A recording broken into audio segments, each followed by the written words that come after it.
Módulo 12. Plan de estudios de la especialidad en medicina interna. Enfermedades virales. Virus de Epstein-Barr.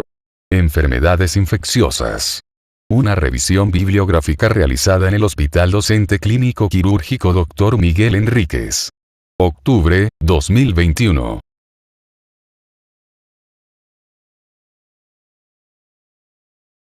Infecciones por herpes virus. Herpes simple, varicela zoster, citomegalovirus y virus de Epstein-Barr. Virus de Epstein-Barr. Infecciones por herpes virus. Definición. El virus de Epstein-Barr pertenece a la familia Herpesviridae, subfamilia Gamma Herpesviridae, es el agente etiológico de la mononucleosis infecciosa y de diversos síndromes neoplásicos. Epidemiología. El virus de Epstein-Barr es ubicuo en las poblaciones humanas y se encuentra en el 90 al 95% de los adultos de todo el mundo. Como ocurre con otros virus del herpes, la infección por el virus de Epstein-Barr es de por vida. El virus reside en los linfocitos B y se excreta de manera intermitente y asintomática en las secreciones orofaríngeas, lo que supone la forma mayoritaria de transmisión del virus en las poblaciones humanas. El virus no es muy contagioso. Por lo general se adquiere en la infancia temprana por compartir fomites que portan saliva, o durante la adolescencia a través de los besos, aunque la infección puede ocurrir a cualquier edad. Así, por ejemplo, en los dormitorios universitarios los seronegativos por el virus de Epstein-Barr no tienen un riesgo mayor de infectarse con mononucleosis infecciosa a causa de sus compañeros de habitación que otros estudiantes de la misma universidad. Además de por la saliva, el virus de Epstein-Barr se puede transmitir por transfusiones de sangre y trasplantes de órganos. La mayor parte de las infecciones por el virus de Epstein-Barr en la infancia son asintomáticas, pero en adolescentes y adultos produce entre el 25 y el 50% de las veces el síndrome de la mononucleosis infecciosa, dependiendo del ámbito. La incidencia de la mononucleosis infecciosa en el grupo de edades de 15 a 24 años es la más alta. La incidencia entre hombres y mujeres es la misma, aunque el pico de incidencia es 2 años más temprano en mujeres que en hombres. La tasa de incidencia es menor en poblaciones con menor nivel socioeconómico, en los que la probabilidad de infección es mayor en la infancia que en la adolescencia. Biopatología. El virus de Epstein-Barr entra en los linfocitos B a través de su interacción con la molécula CD21, también denominada receptor C3d, en la superficie de los linfocitos B o de las células epiteliales de la nasofaringe. Las proteínas del complejo principal de histocompatibilidad de clase segundo actúan como receptores secundarios en los linfocitos B. Una vez que el virus ha penetrado en la célula, expresa varias proteínas nucleares, denominadas antígenos nucleares de Epstein-Barr, que activan las proteínas de la membrana de latencia codificadas por el virus de Epstein-Barr y otros productos génicos que regulan la multiplicación de los linfocitos B.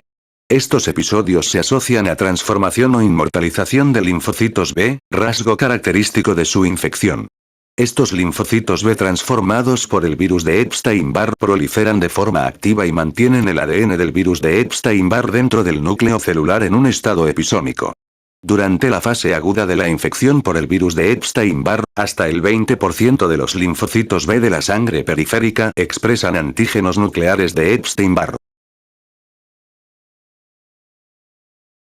El huésped reacciona a la infección aguda por el virus de Epstein-Barr con una respuesta inmunitaria celular y humoral vigorosa y coordinada.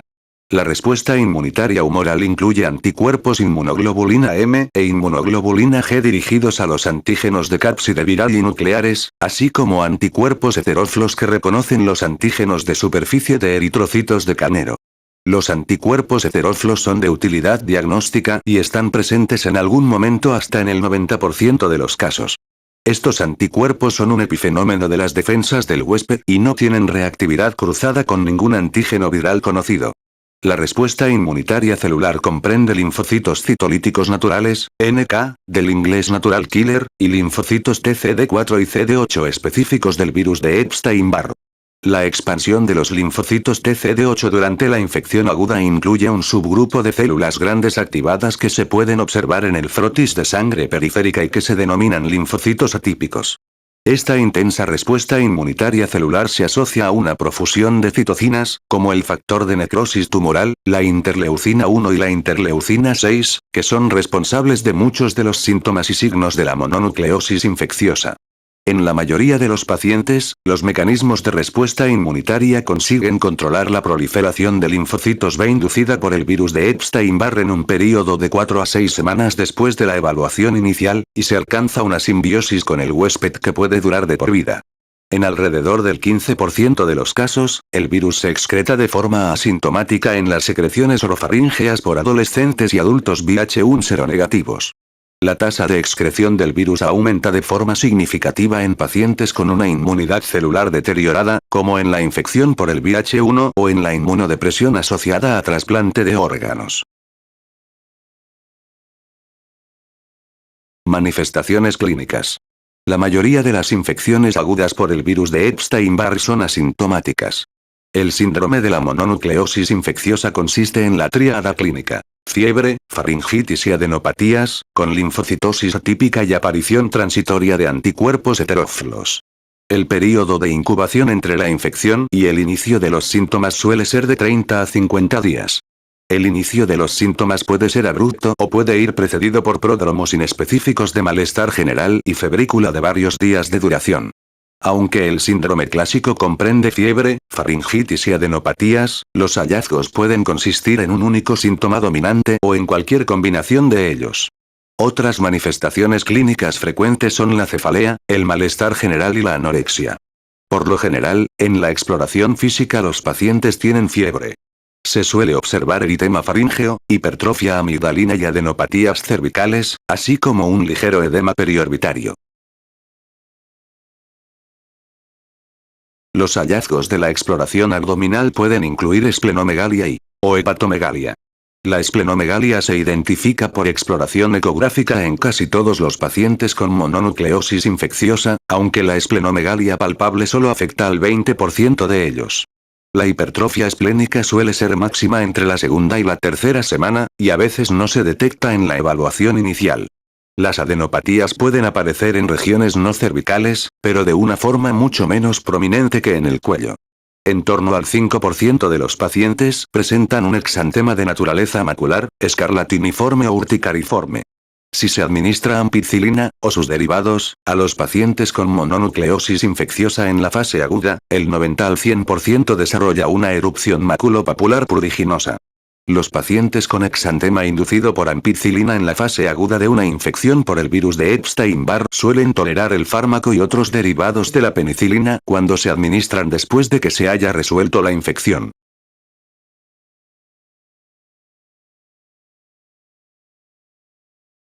Diagnóstico. Dado que las manifestaciones clínicas de la infección aguda por el virus de Epstein-Barr son variables y que otros agentes pueden causar síntomas similares, se precisan pruebas de laboratorio para establecer el diagnóstico etiológico. Desde hace décadas se utiliza la detección de anticuerpos heterófilos reactivos con eritrocitos de carnero, para el diagnóstico de la mononucleosis por el virus de Epstein-Barr. Aunque finalmente se demuestra su presencia en alrededor del 90% de las infecciones agudas sintomáticas por el virus de Epstein-Barr, estos anticuerpos solo aparecen en 2/3 partes de los pacientes en la primera visita. Si los anticuerpos heterófilos son negativos al comienzo y la sospecha clínica es alta, está justificada la repetición de la prueba a la segunda o tercera semana de la enfermedad. Aunque la determinación de anticuerpos específicos del virus de Epstein-Barr sigue siendo método de referencia para el diagnóstico de la infección aguda por el virus de Epstein-Barr, si se demuestran anticuerpos heterófilos en un caso claro de mononucleosis infecciosa, no sería necesario solicitar estudios serológicos específicos del virus de Epstein-Barr. Los anticuerpos inmunoglobulina M contra antígenos de la cápside del virus de Epstein-Barr constituyen el estudio serológico más útil a la hora de diagnosticar una infección aguda por el virus de Epstein-Barr. Unos títulos relativamente altos de anticuerpos inmunoglobulina G antiantígenos de cápside viral persisten de por vida después de la infección inicial y no sirven para establecer el diagnóstico de una infección aguda por el virus de Epstein-Barr. Los anticuerpos antiantígenos nucleares de Epstein-Barr tardan más en aparecer que los anticuerpos de la cápside y la infección aguda por el virus de Epstein-Barr puede diagnosticarse demostrando que ha habido una seroconversión al antígenos nucleares de Epstein-Barr.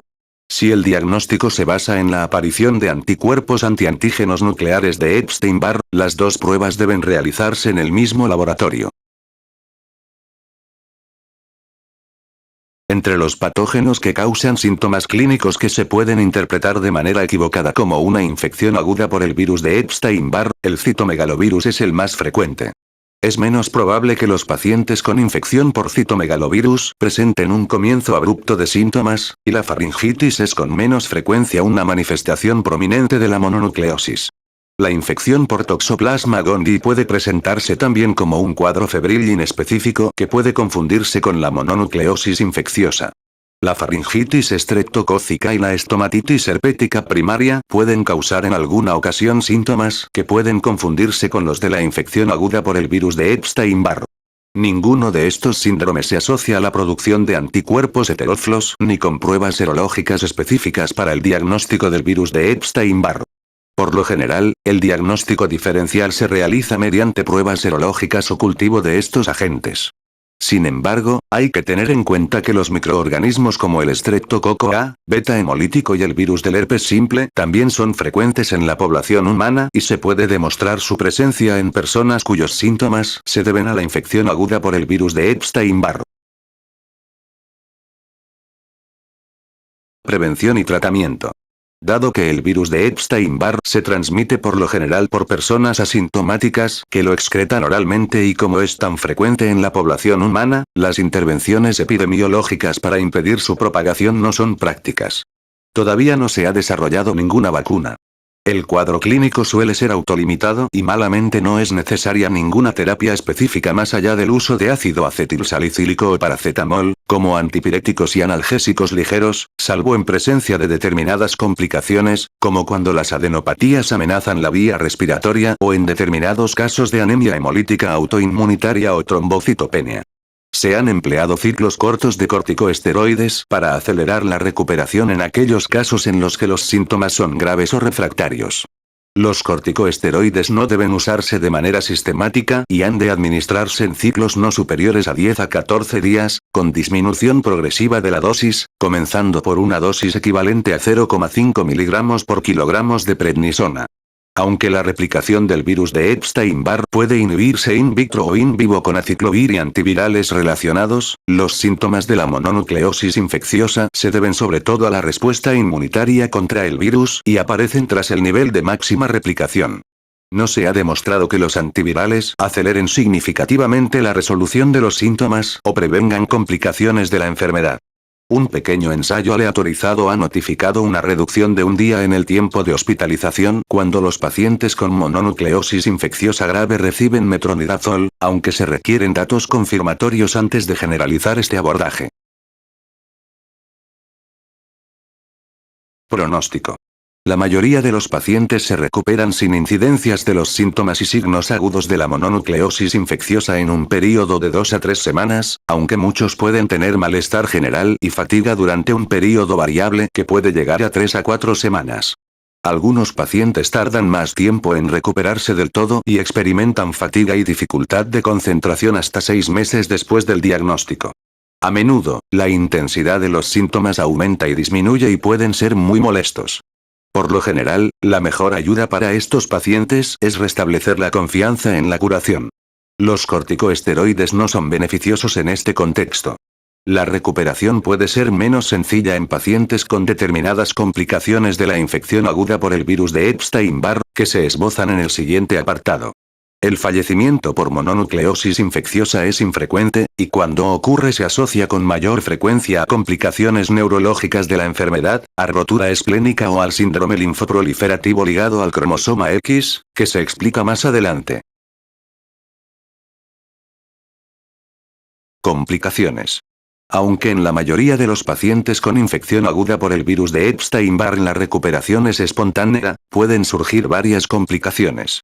En algunos casos, estas complicaciones dominan los hallazgos clínicos, y la seroconversión puede ser la única evidencia de la infección aguda. La complicación más grave se da en personas con el síndrome linfoproliferativo ligado al cromosoma X. Este síndrome ocurre en hombres con mutaciones en la proteína asociada a la molécula activadora de la transmisión de señales en linfocitos, SLAM. SAP, del inglés Slam Associated Protein, que regula los linfocitos T y Natural Killer.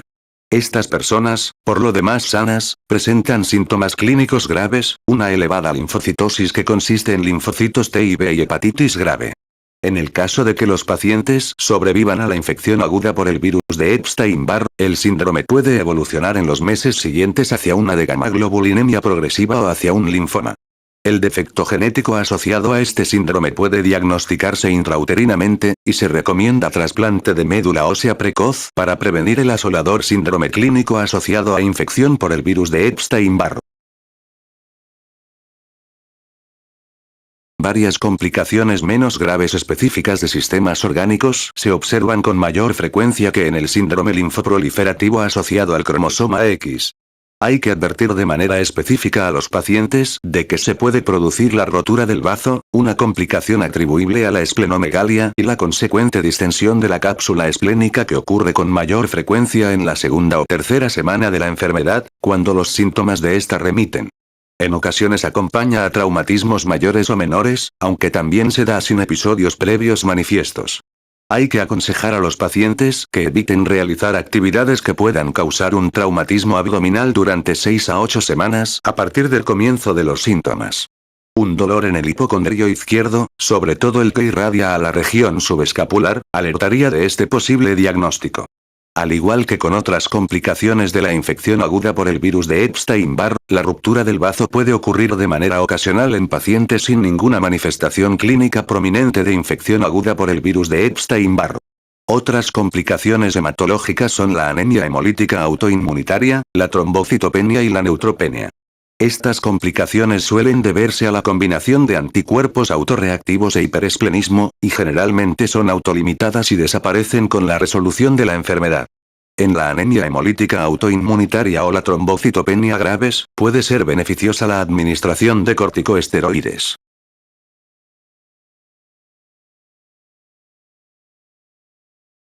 Diversos síndromes neurológicos son complicaciones inusuales de la infección aguda por el virus de Epstein-Barr.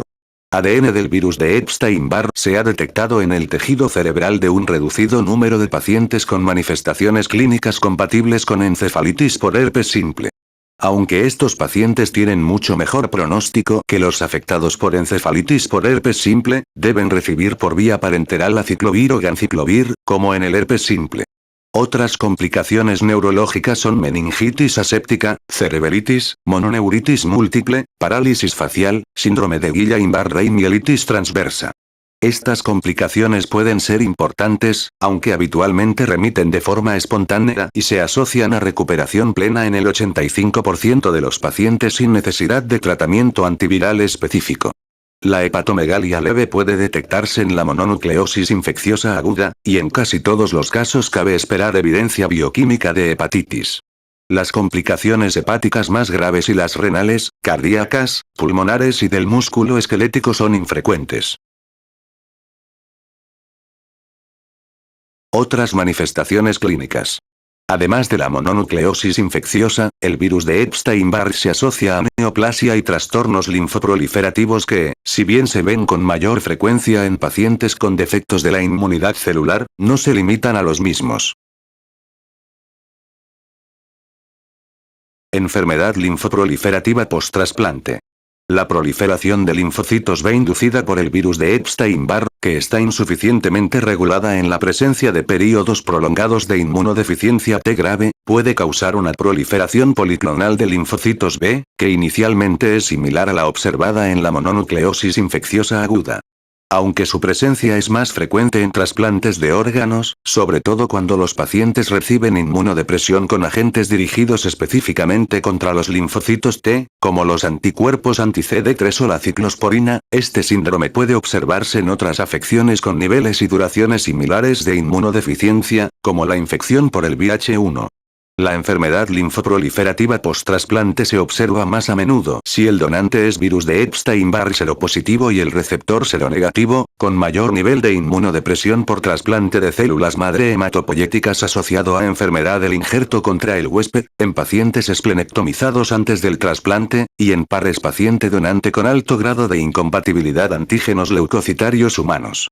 Estos tumores son de frecuencia decreciente, dado que la inmunodepresión asociada a los injertos cada vez es más dirigida y menos intensa.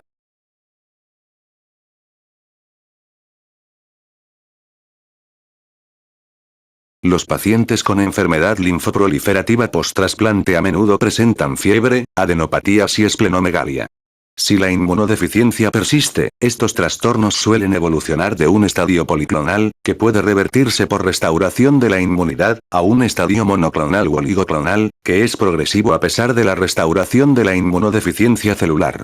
El diagnóstico no suele ser difícil en el contexto clínico adecuado, y se puede hacer por histopatología. Las concentraciones plasmáticas elevadas de ADN de virus de Epstein-Barr se asocian a mayor riesgo de enfermedad linfoproliferativa post-trasplante tras el trasplante de células madre hematopoyéticas, aunque su valor predictivo está menos establecido tras el trasplante de órgano sólido. Hay ciertas evidencias de que la enfermedad linfoproliferativa post-trasplante puede ser menos frecuente en los pacientes tratados con aciclovir o ganciclovir después del trasplante, si bien estos fármacos son menos útiles después del desarrollo del síndrome.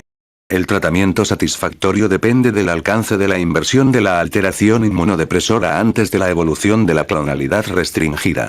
La administración de anticuerpos anti-CD205, con o sin quimioterapia, es el tratamiento de elección de la enfermedad linfoproliferativa post-trasplante. En algunos casos también se aplica radioterapia. Linfoma de Burkitt. El virus de Epstein-Barr se describió inicialmente en pacientes con linfoma de Burkitt africano. Este tumor está compuesto de linfocitos B pequeños y no segmentados y, si no se trata de forma enérgica, es rápidamente mortal. Este linfoma B agresivo con predilección por la cabeza y el cuello es endémico en África ecuatorial y está geográficamente asociado al paludismo por Plasmodium falciparum. El ADN del virus de Epstein-Barr se detecta con facilidad en biopsias del tumor y en el plasma se encuentran títulos altos de anticuerpos contra antígenos estructurales del virus de Epstein-Barr. Se han observado también casos esporádicos de linfomas B, abdominales con una histología similar al linfoma de Burkitt, pero solo un 25% de los casos se asocian con el virus. El tumor suele verse en pacientes con infección por el VIH-1. Aunque la función etiológica del virus de Epstein-Barr en el linfoma de Burkitt es ampliamente reconocida, la base molecular del proceso por el que el virus de Epstein-Barr provoca la neoplasia no se ha precisado aún. El riesgo de linfoma de Burkitt asociado a VIH aumenta al progresar la inmunodeficiencia, pero también existe en pacientes con recuentos de linfocitos CD4 relativamente preservados. El tratamiento antirretroviral reduce, aunque no elimina, el riesgo de linfoma de Burkitt en infectados por el VIH-1. Con independencia de la evolución de alto grado del tumor, este ha de tratarse agresivamente, ya que suele responder a la quimioterapia, con o sin radioterapia. Linfoma de Hodgkin. El virus de Epstein-Barr se asocia a un subconjunto de linfomas de Hodgkin, sobre todo a los subtipos histológicos de depleción linfocítica y de celularidad mixta. Se detectan ADN y proteínas del virus de Epstein-Barr en las células de Reed-Sternberg, características del linfoma de Hodgkin. El tratamiento de los linfomas de Hodgkin asociados a virus de Epstein-Barr está dirigido a la histología y el estadio del tumor y no hacia su eventual relación con el virus de Epstein-Barr. Linfoma del sistema nervioso central. El virus de Epstein-Barr también se asocia con el linfoma del sistema nervioso central. Este tumor se detectó con mayor frecuencia en trasplantados antes de la epidemia por el VIH, pero hoy en día es la neoplasia del sistema nervioso central más habitual en personas infectadas por el VIH-1. La principal dificultad de su diagnóstico diferencial es la infección por Toxoplasma gondii. Aunque el estudio de una biopsia es definitivo, las estrategias no invasivas de neurodiagnóstico combinadas con la demostración de ADN del virus de Epstein-Barr en el líquido cefalorraquídeo por reacción en cadena de la polimerasa apoyan con fuerza el diagnóstico del linfoma frente al de infección por Toxoplasma gondii. El tratamiento consiste en radioterapia, pero sus efectos suelen ser paliativos. Carcinoma nasofaríngeo. El virus de Epstein-Barr también se asocia solo con determinados casos de carcinoma nasofaríngeo. Este tumor es raro en los países occidentales, pero es mucho más frecuente en el sur de China y en la población inuit de Alaska. Los casos asociados al virus de Epstein-Barr suelen tener una histología menos diferenciada que los casos esporádicos de carcinoma nasofaríngeo. El ADN del virus de Epstein-Barr se detecta en el tejido tumoral y en el plasma se encuentran títulos altos de anticuerpos inmunoglobulina A e inmunoglobulina G contra los antígenos de la cápside del virus. El pronóstico para este tumor es malo, aunque a menudo se trata con radioterapia.